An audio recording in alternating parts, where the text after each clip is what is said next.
Past year, I think. My name is Josh Brady. Like Dan said, I'm the youth director here at Gateway. If you're wondering kind of why I'm wearing what I'm wearing, you're not alone. Actually, everybody here, I think, has been wondering that, and I'll explain because when I gave my first sermon last year, I was working with Ron. You know, when Ron comes up here, he's always like really professional. He would come up here. Sometimes I think he wore a suit. He'd always have like a button-up shirt and a tie, and he looked really professional. I'm like, oh, okay, I like that. And then, about a year ago, I started working with Dan. And when Dan comes up, when Dan comes up here, he wears shorts, sandals, and a Nitro Circus t-shirt. And so I thought, all right, well, do I dress like Dan? Do I dress like Ron? I couldn't decide, so I split the difference. So from waist down, I'm Dan, and from waist on up, my name is, or not my name, I'm dressing like Ron. And my service for you guys this morning, the title of it might catch you off guard. It's called The Big Butts. And please notice there's one T. That is intentional. I did that on purpose. That's not a typo. This is not that type of service. But I titled that because I think that the word but can completely change the direction of a sentence, especially when it comes to serving. When you think about it, there's so many examples where, say there's a couple that are trying to move out of their apartment. They have a couch and they can't move it. They don't have a truck. And what are we going to do? How are we going to move this out? But then their neighbors come and let them borrow their truck. And then they're able to transport it. Or someone goes and they're buying food at the grocery store. And they're there and, they don't quite have enough money. But the cashier covers them. And, those are just two examples. But those are actually people that go here at Gateway. That I chose to pick. Kai Haruyama, I think is how you say his last name. He used to work at Togo's till this last week. He was working at Togo's and he was saying, man, sometimes while I'm at Togo's, people would come in and I would just want to bless them. And so I'd pray for them or I'd just buy their sandwiches. He would just do that for them. And the other family is the Fullers. I don't know if you know them. One of their sons actually is one of my leaders in youth ministry. They have a couple of kids. They're all awesome. And I used to live by them. And they're just one of the most generous people I've ever met. When me and Emily were moving out of our house into a new apartment, and same thing, we didn't have a couch. Like, we had a couch, how are we gonna move it? We didn't have a truck. And I can't tell you how many times I've gone and knocked on their door, like, hey, can I use your truck? Can I use this and that? And they always, each time, just said yes. Didn't have a truck, but they let us use it. And I remember when I was younger, I had a butt moment when I was skiing. Growing up in the mountains, I loved skiing. My family would go there each year. We always had season passes, and I was snowboarding, and it was just the night after a huge snowfall, and it was full of powder. I'm like, dude, I've never skied powder. I can't wait. I'm so excited. And so I start going down the hill. I'm like, yeah, this is great, and then fall down. Like, oh, okay. And if you guys have ever skied in powder, if you fall, getting up is the hardest, most frustrating thing. You get up, you're like, okay, I got this, and fall down again. Get up, I got this. And so I'm making my way slowly down this hill, and I'm getting so frustrated, and then I see my dad. Oh, Dad, I'm waving to him, hey, Dad. And, my dad comes over, and he was a good skier, and, he loved just going and tearing it up in the powder. And I was like, Dad, I'm stuck, can you help me? And my dad, I know he just wanted to go and keep skiing the powder, but he stops. But he stops, and he comes to me, and he helps me slowly work my way down the mountain. Inch by inch, literally, as I'm going, falling, slowly down the mountain. And I just watched my dad come and serve me, and I'm going to stick with you no matter what. He modeled what it was to be a servant, to give up. And so the definition, actually, of being a servant, it's to perform duties or support or services for other people. And you know what? I think that Jesus does a great job of this in the Bible, because there's so many examples where Jesus doesn't have to do something, but he does. I mean, you just think about it, that there's a crippled man who's never walked, but Jesus goes over and he heals him. Lazarus has died and his sisters are grieving, but Jesus goes into a hostile city that does not want him there and raises him up from the dead. And the disciples walk into a room and their feet are filthy. There's supposed to be a servant who comes and cleans their feet, and there's nobody. Who's going to do the lowest of lows? There's not a servant, but Jesus comes and he washes his disciples' feet. And so the key, the verse, I think, from all this comes out of Mark 10:45. You guys want to flip there. It's kind of like the heart of this message. And it says this: For even the Son of Man did not come to be served, but but to serve and to give his life as ransom for many. Man, that's exactly what Jesus does, man. He doesn't just come here and tell his disciples, hey, go out there and serve and sit back and relax. But he comes down here, he tells them what to do, how to serve, and then he models it by example. He doesn't come to be served, but to serve, to lay his life down as ransom, and that's what he does for everyone, for you and for me. And in John chapter 5, we find Jesus, he's about to enter Jerusalem, and he's walking in, and he walks past this pool that a lot of people would hang out at. Not normal people, these are people who had they were crippled, they had defects. It says they were blind, they couldn't walk, they couldn't see, whatever it was. There's all these groups of people who'd gathered by this pool on the entrance into Jerusalem. And as I was imagining what this would be like, I thought just kind of came to my mind. If you guys have ever driven into Santa Cruz, it reminded me of like that homeless shelter, that was set up off Highway 1 on the left side there. It's just like a place, just all these people that you would not associate with on a day-to-day basis. Did anyone here, has anyone ever walked through that camp while it was still there? So 2 or 3 of you guys, that's awesome. For the most of us, bravo to you three, for the most of us, it's not a place to be like, oh, I got a free Saturday, I'm going to walk through the homeless camp. It's a place where like, dude, that's not where I would go on a day-to-day basis. And so this place is kind of similar in that regard. It's a place full of people you would not hang out and associate with, but Jesus goes there and he associates with them. And he walks up and there's this invalid man. He's never walked in 38 years. Imagine your whole life, you've never walked for 38 years. You're there as a cripple. And Jesus walks up to him in John 5, verse 6. He asks him, he said, do you want to get well? But the man, he doesn't recognize Jesus because of his response. He's not like, Jesus, do I want to get well? Yes, I will take you up on that. He says, no, sir, I have no one to help me to get to the pool where the water is stirred. While I try to get in, someone goes ahead of me. Just think how Jesus must have felt in this moment. It was like, do you not know who I am? Do you not know what I can do? I was thinking like if I ran into Bill Gates, like, hey, Bill Gates, can I borrow $1? I'll pay you back, right? And he's like, do you not know who I am? Do you not know what I can do for you? And it's the same type of thing that's happening with Jesus. Do you not understand what I can do? And so Jesus looks at me and says, get up, pick up your mat, and walk. See, Jesus goes and he associates with the people that nobody else would associate with. He does this a lot all throughout the Gospels, hanging out with the people, talking, healing the people that no one else in society would. And so as he says, stand up, pick up your mat, and walk, this man who has never walked in almost 40 years takes his first steps. As Jesus goes to serve and support a man who's never walked, takes his first steps. And in chapter 11, we find out that, Lazarus has passed away. Lazarus has died, and this grieves Jesus, especially because, Lazarus, he passed away in Judea. And at this moment, Jesus is not the biggest celebrity in Judea at all. In fact, in verse 8, when he's telling the disciples, hey, we're headed back to Judea right now, they go, verse 8, but Rabbi, they said, a short while ago, the Jews tried to stone you. Are you crazy, dude? You're going back there? The Dan Bowman version. Crazy, dude, you're going back there? You're going to the city where they're trying to stone you? But Jesus says yes, because he's going back there to serve. He's going back there to establish his authority in God and what God can do through him, establish who he was, but also he's going back there to love, to serve, to support his sisters like family that are grieving over the loss of their brother Lazarus.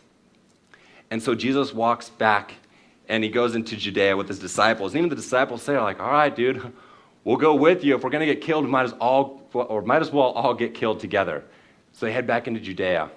And Jesus walks in. He goes to Mary and Martha.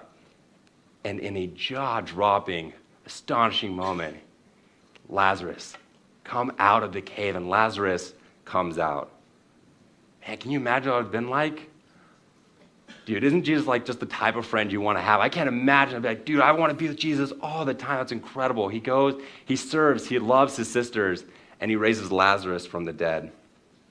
He continues on in the next chapter doing something equally as astonishing. As the disciples they're all gathered around for a meal. Like I said, they walk into a building where typically someone would come and wash their feet. Not washing feet as we think of today, but this was the lowest of low tasks. This was something so far beneath. This was the job of a servant. This isn't like what we think of today, where it's like, hey, I'm going to Scotts Valley Pedicure off Mount Herman Drive, and I'm going there, and one of the Asian ladies is going to come and clean my feet. I used this message on Tuesday. I was like, hey, Asian ladies comes out, and the kids are like, oh, that's racist, Josh, blah, blah, blah. I'm like, no, it's not. Like, they're all Asian in there, you guys. Relax. I've been there before. Calm down. But it's not like that. It's not where we're going like, hey, I'm getting my feet washed. It's nice. It was a looked down upon job. You would never be like, Mom, Dad, guess what? I got a job. I'm a foot washer. You would never boast about that. It was the most looked down upon job. But Jesus in chapter 13, verse 4 and 5, he comes in. He says he grabs a towel and wraps it around his waist. And he comes in and he starts to wash his disciples' feet. You know what Jesus is doing? He's modeling more than just cleanliness, right? He's going, this is the most looked down upon job. This is the job that I should never have to do. I'm the Messiah. I'm here to save you. But I will wash all of your feet. And so what Jesus is modeling for us is what it is to serve. What it looks like to serve, to have a task where I shouldn't have to do this. This is beneath me. That's disgusting. That's filthy. That's looked down upon. But Jesus asks us to follow in his example. Not literally, right? We wouldn't have people over in our homes like, hey, I'll wash your feet. That'd be a little weird. It might be nice, but it'd be a little weird. He's saying, no, what I want you to do when you wash each other's feet is I want you to do the thing that no one else wants you to do. I want you to do the thing that is so looked down upon. You might think it's beneath you. Somebody else should have to do that. That's what it means to serve. As we continue on, after the dinner, Jesus, he gets arrested. And before he's standing trial in Matthew 27, it says this: when he was accused by the chief priests and the elders, he gave no answer. Then Pilate asked him, don't you hear the testimony that they are bringing against you? But Jesus makes no reply, not even to a single charge, to the great amazement of the governor. When I was discussing my message with Fred, this verse came up, and he's like, oh, what about using this verse? And I was like, okay, I don't get it, though. So Jesus remains quiet. And as I started discussing it with Fred, I started understanding, whoa. See, up to this point, the service that Jesus has done, how he served others, he's shown us what it is to serve complete strangers, people we don't know. He showed us what it is to serve family, what it is to serve friends. And in this moment, he's about to show us not just what serving can cost, but how he's about to serve everyone. Everyone then, everyone now living today. Because as he's silent, this is kind of his last chance to get out of going to the cross.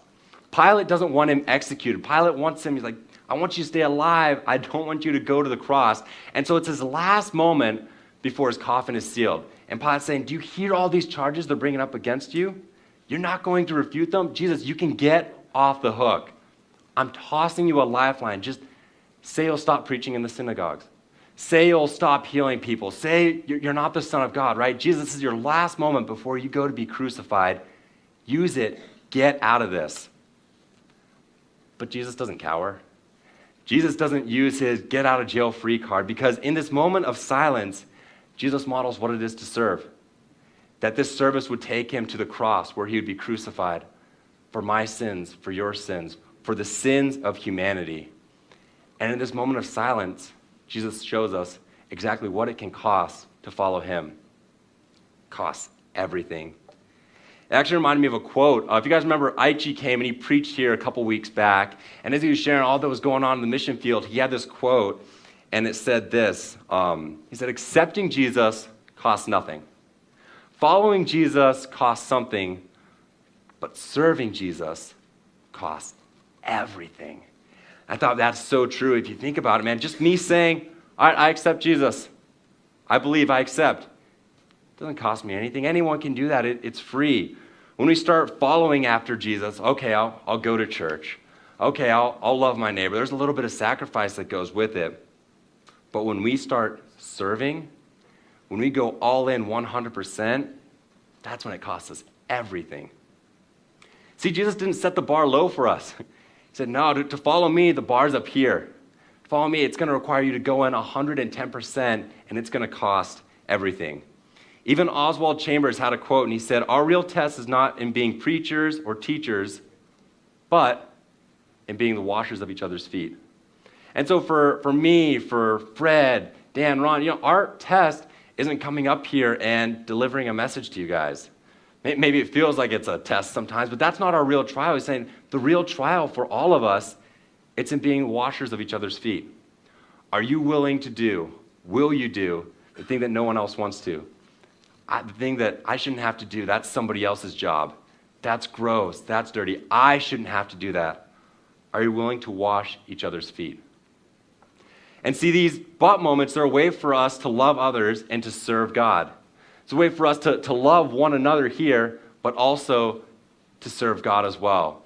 And as Dan took over about a little over a year ago, one of the things he started pushing me to do, he said, "Josh, I want you to do a mission trip with middle schoolers." And I was like, okay.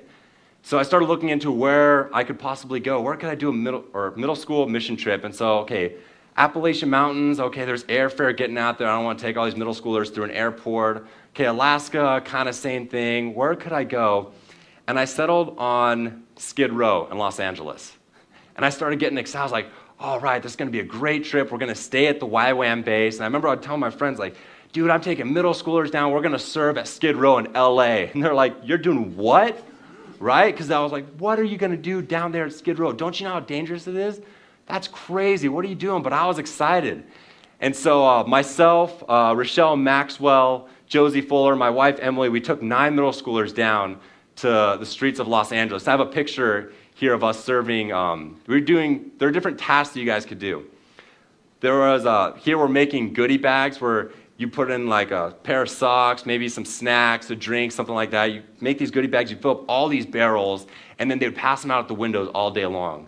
We do things like leading worship each day for their main 2 o'clock service. We'd help pass out meals. We'd take these goodie bags out onto the streets of Los Angeles and hand them out to the homeless people. And so this was one of the things that we just did while we were there. And there's another picture of us just on the top of the city. This was on our last day of kind of like, hurrah, we did the whole trip. We did it. We're about to head home. And I was just so proud of these middle schoolers because this was during their summer vacation. They didn't have to come. In fact, some of them chose not to, but they could have stayed at home and gone to the movies, could have stayed at home and played video games, watched TV, gone surfing at the beach. But they chose to take a week out of their summer to come down to the streets of Los Angeles and show what it was like to serve, to love the least of these. Matthew 25:40 says this, "The king will reply, 'Truly I tell you, whatever you did for the least of these brothers and sisters of mine, you did for me.'" And so yes, we went down there. We went there to love the homeless people, to serve the homeless people. While we were down there with the middle schoolers, at that same moment, we were there because we're loving and we're serving God. Because to love and to serve God is to love and serve everyone else, especially the least of these. But if you guys are like me, keeping the mindset of a servant, it's difficult. It's not something that comes naturally to me. It's hard to keep in this mindset of, okay, how am I going to help? How am I going to do something for other people? About 2 weeks ago, I was getting ready for my sermon. Okay, what am I going to teach about? Okay, going to be on serving. Okay, what could I talk about, how to serve? And, I was just kind of walking around Gateway, and I walked through this hallway over here, and I happened to look into the bathroom, and the trash can was kind of overflowing. I think someone at Baymont got like a bloody nose, or got their hand cut, and so there's like kind of bloody paper towels that are flowing out of the trash can. And I looked, I was like, oh, Jacob's got to come and clean this. I remember thinking, like, dude, he better do this before Sunday because that's gross, that's nasty. I looked at it like, dude, this better get clean. And I turned around and I walked away. And I get back in the office and I'm talking with Dan. All right, Dan, what does it look like to serve? What does it look like to do the thing that nobody else wants to do? And somehow this comes up like, oh yeah, I was in the bathroom and there are these gross, like, bloody paper towels that are overflowing out of the trash can. He goes, so what'd you do about it? I did nothing. I had the perfect opportunity to serve, to do the thing that nobody else wants to do. It was gross, it was filthy, and I just walked away. And it wasn't because I was doing that to like spite Jacob. Like, Jacob, take this, you're gonna have to clean this up. It wasn't that mindset at all. It was just the thought never even came into my mind, oh, this would be a perfect place to serve. Oh, even though it's not my job, even though we have a janitor who's supposed to come and clean, I could still empty this trash can. And so I say that because keeping this in the front of our mind is something difficult, because serving, it's often doing what no one else wants to, what no one else will, and what no one else notices. And that's hard. That's something I struggle with, because naturally we want the recognition. We want kind of the praise, the kudos for all the things that we do. And when we serve, we have to give all this up. When we serve, we have to say, all right, I'm going to do the thing that no one else wants to. I'm going to do the thing that no one else will, and maybe I'm going to do the thing that no one else will notice. Had I gone in there and I cleaned up that trash can, Sunday morning when you guys came in, no one would have noticed. No one would have been like, oh, this was dirty, it's clean, Josh must have cleaned. Nobody would have noticed. But that's what it means, that's what it calls us to do, to be a servant. It's to do the thing that oftentimes no one else will notice. But a while back, Fred, over Mother's Day, he gave a message, and I love the title of it. It was The God Who Sees Me. And kind of the whole point of his message was, there's a God who sees everything that you do. Even when there's nobody else around, is that there's a God who sees you. And I thought, man, how perfect is that for the mindset of a servant? You know, there might not be somebody always around to notice what you do. There might not be somebody to say, great job, I'm glad you did this, doing great. But there's a God who sees you. But there's a God who sees every little thing that you do. And the best of all is that one day we're going to be standing at the gates of heaven. We're going to stand up there, and God's going to look at all of us, and he's going to say, well done, my good and faithful servant. God will see you. And man, on that day, when we're standing there, and the God of the universe acknowledges all the acts that you did, when the God of the universe praises all the acts of service that you did, it's going to be the greatest thing ever. I can't wait for that day. But for us here today, like Jacob led us in communion, and he said it was a reminder. It's a reminder not just of what Jesus did, not just of his sacrifice, but it's a reminder for me and for you to serve.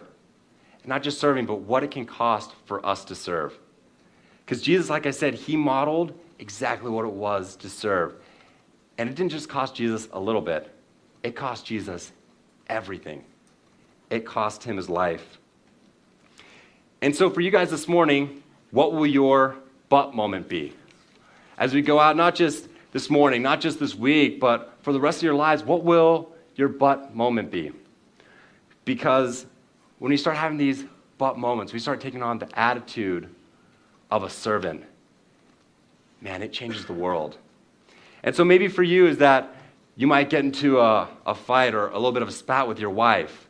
Things maybe aren't the greatest, but you'll still love and serve. But you can still do the dishes, cook, clean, whatever it is. Maybe there's someone who you don't really get along with. They kind of get under your skin. You're not the closest with them, but you can wash their feet.